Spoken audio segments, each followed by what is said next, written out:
Neste documentário, vamos relatar a famosa polêmica entre sacolinhas plásticas e retornáveis. Hoje em dia, as pessoas estão muito em dúvida entre usar as sacolinhas plásticas e as retornáveis, mas a grande polêmica é que elas não sabem fazer o uso delas. E é isso que vamos ver agora neste documentário. O plástico é uma substância muito perigosa, então o uso ultimamente das sacolas retornáveis reduz muito os gastos energéticos na produção das sacolas plásticas, reduz também a poluição na produção dessas, reduz também a utilização de sacolas de papel, cuja fabricação envolve o corte de árvores e também em alguns casos, quando a gente compra nos supermercados, as sacolas retornáveis é destinadas no plantio de árvores, que recolhe o gás carbônico da natureza. As sacolas retornáveis são as substitutas naturais das sacolinhas plásticas nesses últimos tempos de busca por tecnologias verdes. Talvez o melhor benefício das sacolas retornáveis seja justamente o fato de elas não serem descartáveis. Num mundo com aproximadamente 7 milhões de pessoas, seria impraticável que as sacolas retornáveis fossem descartadas diariamente como as sacolas plásticas são. Você sabia? Para fazer sacolas plásticas, são utilizados os recursos naturais não retornáveis como petróleo e gás natural. Nesse processo são liberados líquidos e gases tóxicos poluindo o meio ambiente.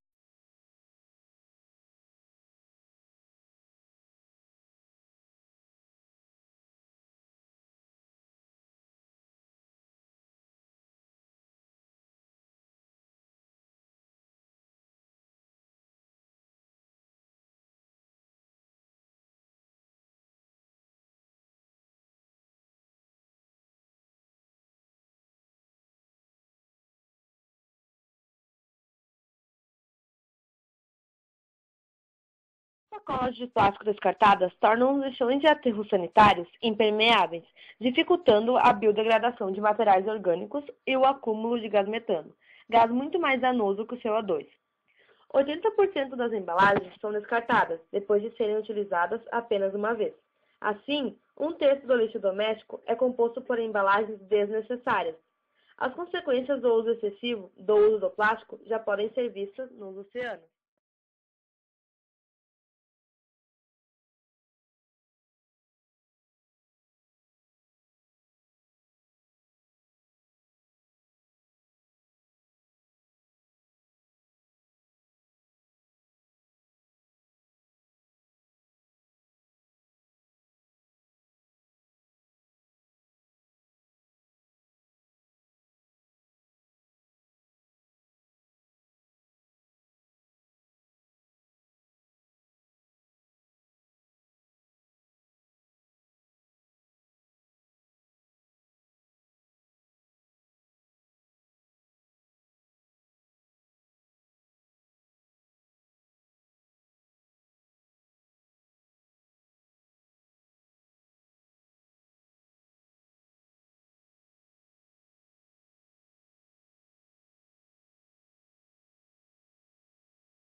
Estamos aqui hoje na empresa Arte Embalagem com o empresário Cláudio Arnelli, que trabalha há 15 anos em Novo Hamburgo com sacolas retornáveis.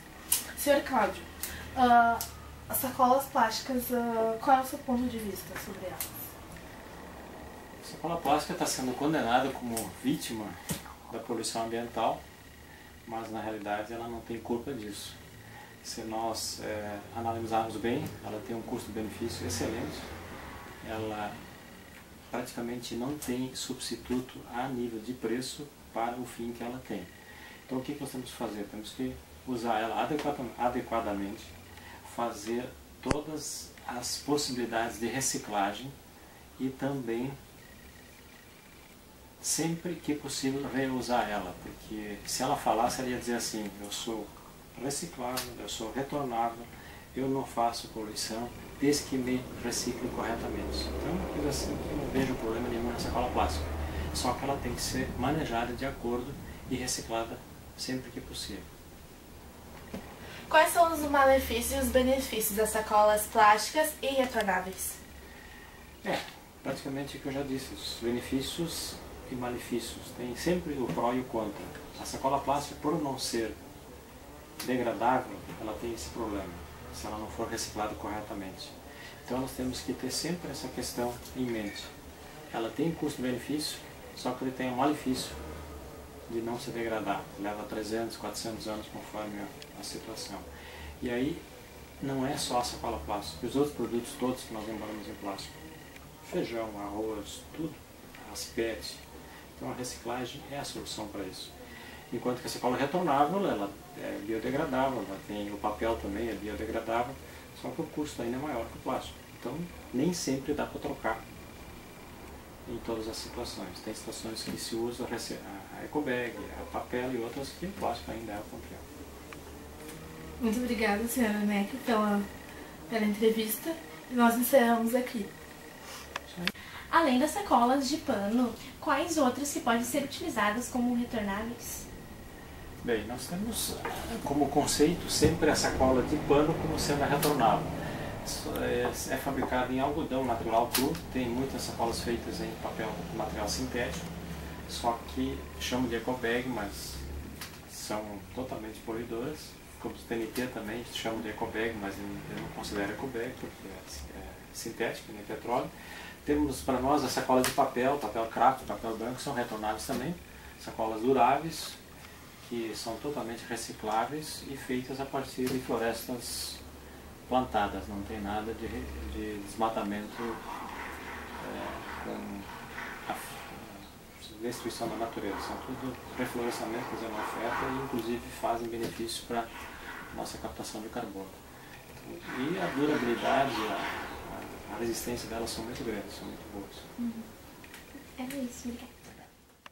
Precisamos usar sacolas retornáveis, as ecobags, carrinhos de feira ou caixas de papelão, que causam muito menos impacto ao meio ambiente. Enfim, ao utilizar as sacolas retornáveis e também outros recursos, nós contribuímos para um planeta mais limpo, assim protegendo os animais marinhos e silvestres da ingestão e sufocamento com o plástico nos mares, como nós havíamos dito antes, protegendo os mananciais e o próprio ser humano. É impressionante como a vida se tornou impraticável sem o uso das sacolinhas plásticas. A sua soberania no planeta começou há pouco mais de 20 anos. Antes dele, surgiram há cerca de 10 mil anos cestos e balaios trançados com fibras vegetais na Mesopotâmia, no Vale do Índio, que é a Índia atual, e na América Central. De fato, por 2 milhões de anos, o homem se contentara com troncos ocos, conchas, carcaças de animais, folhas e artefatos de pedra para carregar alimentos. Porém, o verdadeiro antecessor direto do saquinho plástico só surgiu em 1844. Era a sacola de papel fabricada na Inglaterra.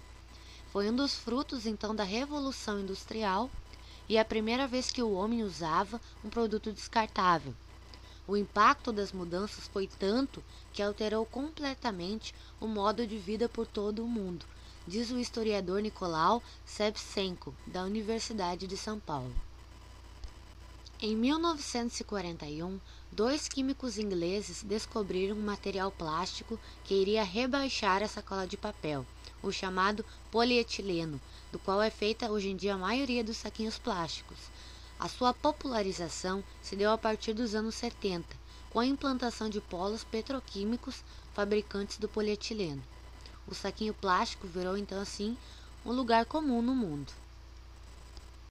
No mundo, mais de 500 bilhões de sacolas plásticas são distribuídas ao ano. No Brasil, cerca de 1,5 milhão saem das lojas para as mãos dos consumidores por dia, aproximadamente 35 mil por minuto. Estima-se então que este tipo de sacola plástica demora 450 anos para se decompor.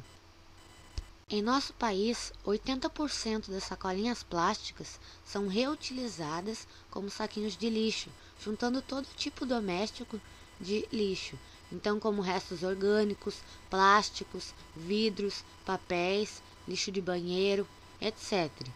Desde que substituíram os sacos de papel craft, na década de 1980, as sacolas plásticas mudaram os hábitos dos brasileiros. Causaram uma revolução na limpeza pública. Aqueles que não tinham condição ou vontade de comprar sacos plásticos passaram a adotar as sacolinhas distribuídas gratuitamente por lojas e supermercados como saquinhos de lixo. Soluções como a reciclagem e as sacolas retornáveis são fundamentais para diminuir o consumo exagerado das sacolas. Então, recusar sacolinhas desnecessárias é o primeiro passo. As sacolas retornáveis nada mais são que as antigas sacolas de feira, feitas dos mais diversos materiais, nylon, tecido, palha, mesmo plásticos mais resistentes do que o que nós usamos hoje em dia. Então, a sacola retornável é aquela que se pode utilizar inúmeras vezes. Adotar uma sacola retornável significa reduzir o seu consumo de sacolas plásticas para transportar compras, enfim, outras coisas, e, consequentemente, a quantidade de resíduos plásticos que essa produz.